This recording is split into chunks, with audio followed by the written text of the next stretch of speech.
Hello friends, study with पूजा में आपका स्वागत है। आज हम नैतिक विकास या मोरल डेवलपमेंट क्या है वो देखेंगे।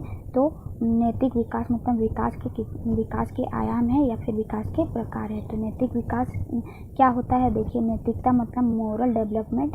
नैतिक विकास यानी नैतिकता क्या होता है, जैसे मान लीजिए आप बड़ों के साथ कैसे व्यवहार करना चाहिए, कैसे बातचीत करना चाहिए, कैसे बिहेवियर करनी चाहिए, ठीक है। किसके साथ कैसे रहना चाहिए, किस तरह से बात करनी चाहिए, ये सारे चीज़ आते हैं नैतिकता में, ठीक है। तो देखते हैं नैतिकता क्या है। नैतिक क्या है, तो व्यक्ति एक नैतिक परिस्थितियों में किस प्रकार व्यवहार करता है उसके नैतिक विकास के स्तर पर निर्भर करता है। फिर नैतिक विकास का अर्थ है सामाजिक, संस्कृति और कानूनी रूप से सही और गलत में विश्लेषण करने की क्षमता के विकास से है, जिसका प्रत्यक्ष प्रभाव उसके सोच, व्यवहार एवं भाव पर पड़ता है।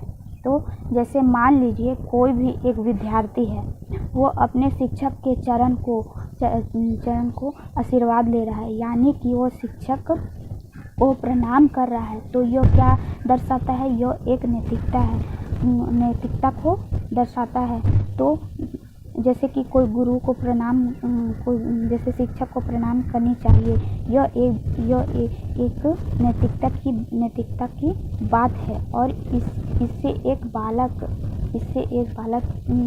क्या कर रहा है, यानी एक नैतिकता को दर्शा रहा है। तो नैतिकता का विकास करना और विकास होना ये भी एक बालक का आयाम ही है, मतलब एक बालक का आयाम ही है। इसके अंतर्गत क्या क्या होगा, तो यानी कोई व्यक्ति जो किसी परिस्थिति में किसी प्रकार का व्यवहार करेगा तो उसे नैतिकता को दर्शाता है।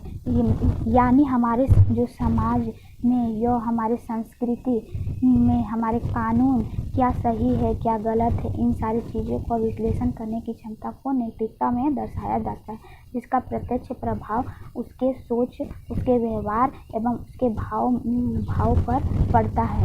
तो इस प्रकार का विकास को नैतिक आयाम, जो कि हमारे बालक के विकास के आयाम में होता है।